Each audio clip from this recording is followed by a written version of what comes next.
ஐயா முத்துச்சாமி, நீதான் என் குலசாமி. நான் விழுந்து கும்பிட எங்கே உன் காலக்காமி. நீ என்னைய ஆத்தான்னு அழைச்சிருக்க, அதுக்கே உன்னை அரைஞ்சிருக்கேன். மூத்தவ பெத்தவனே, மாற்றாந்தாய் நான் உனக்கு.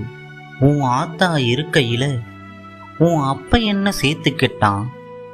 அந்த மவராசி செத்த பின்னே இந்த வீட்டை எனக்கு எழுதி வச்சான். உன்னை பெத்தவ செத்து போய் 7-8 வருஷமாச்சு. இடைப்பட்ட வருஷத்துல உனக்கு வெந்த சோத்த போடலையே. களி கிண்டி கொடுத்துருக்கேன், கண் கசங்காம தின்னுருக்க.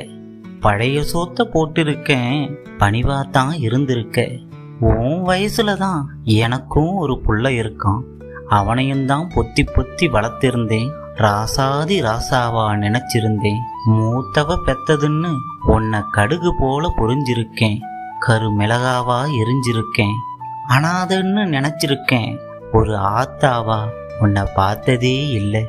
ஆடு மாடு மேய்க்க சொல்லி காடு கழனி அனுப்பியிருக்கேன். விறகு பொறுக்கி வர சொல்லி மலையேத்தி விட்டிருக்கேன். இவ்வளவும் செஞ்ச பின்னும் பள்ளிக்கூடம் போய் வருவேன். இந்த வருஷம் நிறுத்திடலாம்னு எப்போதும் நினைச்சிருந்தேன். 10ஆம் கிளாஸ் பரீட்சையில நீ பள்ளியில முதலுன்னு வாத்தி வந்து சொல்லி போக, படிக்கத்தான் வைப்போம்னு உன் அப்ப வந்து சண்டை போட்டான். அவனையும் தான் சரி கட்டி உன் மேற்படிப்பை நிறுத்தி வச்சேன். நான் பெத்த என் பிள்ளைய பட்டணம் போய் படிக்க வச்சேன். படிப்பத்தான் முடிச்ச புள்ள பாவியாத்தான் திரும்பி வந்தான். பிஞ்சியில பழுத்திருக்கான், குடிகஞ்சா பழகிருக்கான். குடிக்கத்தான் காசு கேட்டு குத்து விளக்கு 2 வித்து போட்டான்.